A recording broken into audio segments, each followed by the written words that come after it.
Lecture होतं. जा जा बसून खा, मी सॉस घेऊन आले.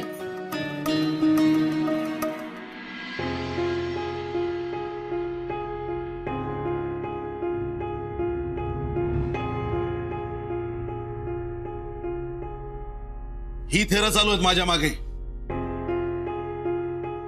क्यू फोन उचल क्यू प्लीज. कम ऑन यार क्यू फोन उचल.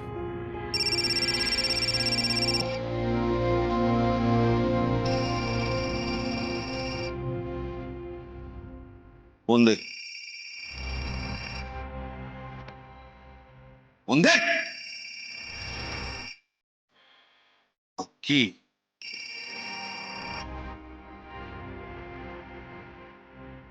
Hello Q. कळलंय मला सगळं.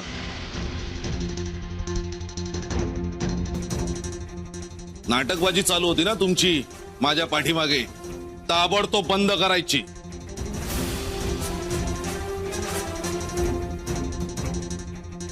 मी स्पष्ट शब्दात सांगतोय, कियाराचा विचार सोडून दे, कायमचा.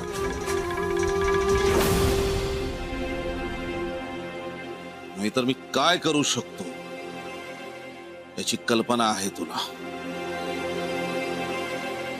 ठेव फोन.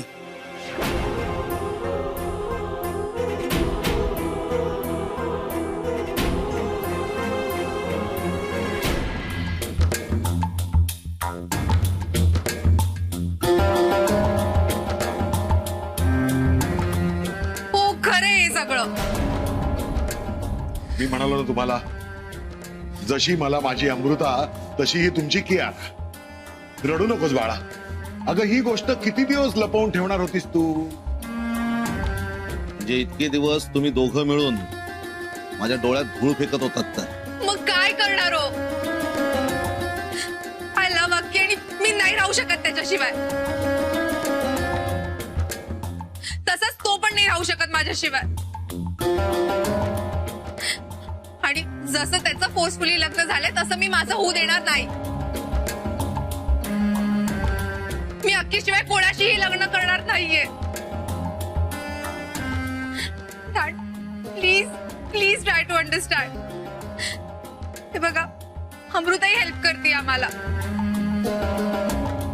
आणि त्या दोघांनी ठरवलंय की पुढच्या काही महिन्यात ते दोघं सेपरेट होणार आहे.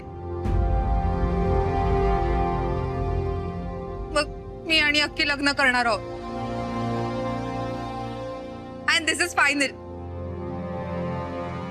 I can't live without Akki. ताबडतोब माझ्या नजरेसमोरून चालती व्हायचं. चालती हो, चल. जाते. पण एक गोष्ट तुम्ही पण लक्षात ठेवा, जर माझं अक्की सोबत लग्न झालं नाही तर मग मी माझ्या जीवाचं बरं वाईट करून घेईन.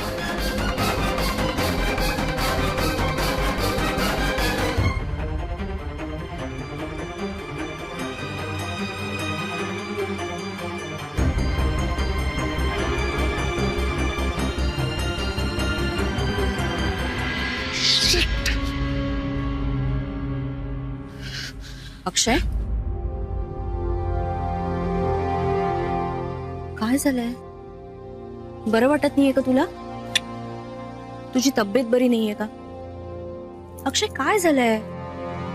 हे बघ, तुझ्या मनातली खळबळ मी समजू शकते. आई आहे मी तुझी. सांग मला काय झालंय?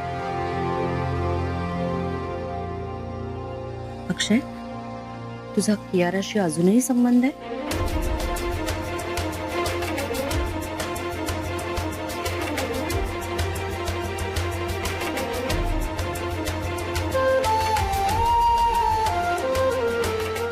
अक्षय, मी काय विचारते तुला? वसुधा जे म्हणाली ते खरंय? तू अमृता बरोबर खुश नाहीयेस? अक्षय, मी तुझ्या पाठीशी कायम उभी राहत आली आहे, घरच्यांचा विरोध पत्करून. निदान माझ्याशी तरी खोटं बोलू नकोस. ही माझी शपथ. आणि सांग मला की खरं काय आहे ते.